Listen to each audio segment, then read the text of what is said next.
السلام عليكم ورحمة الله وبركاته. ازيكم يا حبايبي؟ عاملين ايه؟ صلوا على النبي يا جماعة.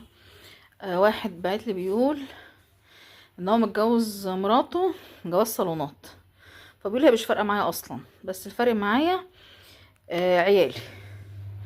فبيقول لامها انا مش بحبها من ساعة ما خدت بنتها وانا مش بحبها. ففي يوم قلت لها ما تروحيش عند امك وما تكلمهاش. فبتقول له ازاي يعني؟ قال لها هو كده وما تجيش عندنا، انا حر، انا صاحب البيت و...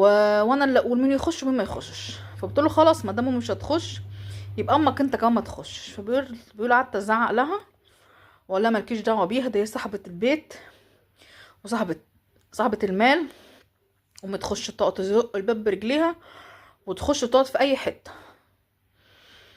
مالكيش دعوه بامي، انت هتجيبي امي زي امك؟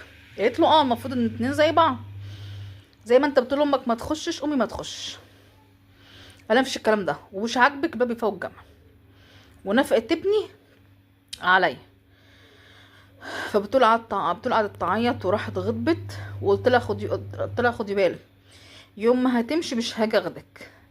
بتقول لما هدومه مشيت قلت اسيبها يومين عشان زعلانه وايه وارجعها. رحت بعت لها على الواتس قدامك يومين، لو ما رجعتيش انا هتجوز عليكي، وبعتي اهلك ياخدوا حاجتك وعفشك وشوف هنتفق على نفقه ابني قد ايه. بتقول بعديها لقيتها بكام يوم راحت بعتلي تعالى خدني. قال لها ولا انا ولا حد من اهلي هيجي ياخدك، وتيجي زي ما انت مشيتي تيجي لوحدك.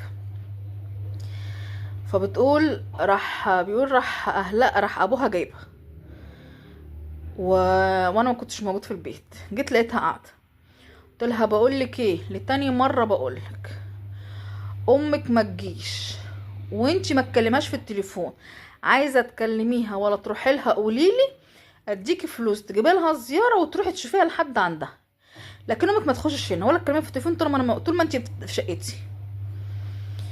فبتقول عماله تعيط، وقلت لها بقول لك مش عايز نكد، ان شاء الله يوم عيد يوم ما يجيلنا خبر امك عشان ارتاح.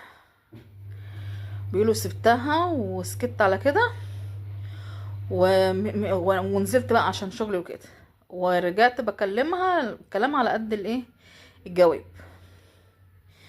فبيقول انا كده مش عارف انا غلطان ولا انا كده عندي حق، انا مش بحبها ومش عايزها. انت منك لله، انا مش لاقي كلام اقول، يعني مش لاقي كلام اكتر. يعني انت مستفز قوي وجبروه، انت جبار. انت ان شاء الله ما حبيتها، لكن ما تمنعش ام عن بنتها